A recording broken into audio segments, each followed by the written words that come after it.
हाल ही में ईरान में हिजाब को लेकर आई खबर ने दुनिया भर को अपनी जानिब मुतवज्जो किया था। ज़हनी तौर पर बीमार एक खातून की तस्वीर वायरल हुई थी। ईरान में बढ़ते इस नफ्सियाती बीमारी को देखते हुए हुकूमत ने एक बड़ा फैसला लिया है। यही वजह है कि ईरान के एक सरकारी इस्लामी इदारा ने तेहरान में हिजाब क्लिनिक खोला है। खवातीन के लिए ड्रेस कोड के तहत लाजमी हिजाब की खिलाफ वर्जी करने वाली खवातीन का हिजाब क्लिनिक में इलाज किया जाएगा। क्लिनिक का मतलब यह है कि वो उनकी जो एक तरह से उनको समझाना है, उनको सही रास्ते पे लेके जाना है और उनको हिजाब के लिए मोटिवेट करना है, रिस्पेक्ट के लिए मोटिवेट करना है। ये सारी चीज़ें उनको इसमें ऐड ऑन की गई हैं।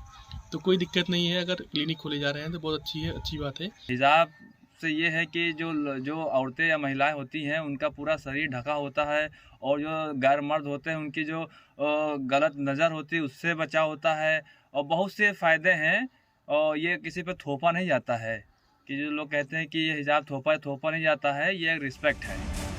तेहरान में खुलने वाले पहली हिजाब क्लिनिक के इंचार्ज दारस्तानी का कहना है कि ये ईरान का पहला काउंसलिंग क्लिनिक है।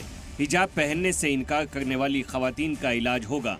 क्लिनिक खवातीन का साइंसी नफ्सियाती इलाज करेगा। नई ईरानी नस्ल, नौउम्र, नौजवान, बालिग खवातीन के लिए क्लिनिक है। उन खवातीन का भी इलाज होगा जो इस्लामी शिनाख्त की चाह रखती हैं। हर देश का अपना संविधान होता है, उस संविधान को मानना वहाँ के नागरिकों का कर्तव्य है। क्योंकि ईरान एक इस्लामिक कंट्री है तो उसके जरिए इस्लाम में पर्दे को बहुत ही ज़्यादा महत्व दिया गया है। तो उनका आंतरिक मामला है, उसमें किसी को दखल देने की कोई इजाज़त नहीं दे सकती। चाहे ईरान हो, इराक हो, सऊदी हो, दुबई हो, कतर हो, हर जगह पे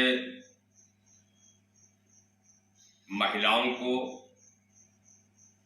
नकाब, हिजाब, पर्दा ये सब उन पर अपनी मर्जी, अपनी इच्छा के अनुसार होता है। कोई किसी को कहीं पर जबरदस्ती न कोई नकाब पहना सकता है, न कोई हिजाब पहना सकता है, न अदर कुछ करवा सकता है। ईरान में इस तरह के फैसलों की तनकीद की जा रही है, लेकिन सवाल ये है कि दुनिया के एक बड़े इस्लामी मुल्क के इस्लामिक रास्ते पर चलने से भला किसी को एतराज़ क्यों और कैसे हो सकता है। सलाम टीवी के लिए नदीम अहमद की रिपोर्ट।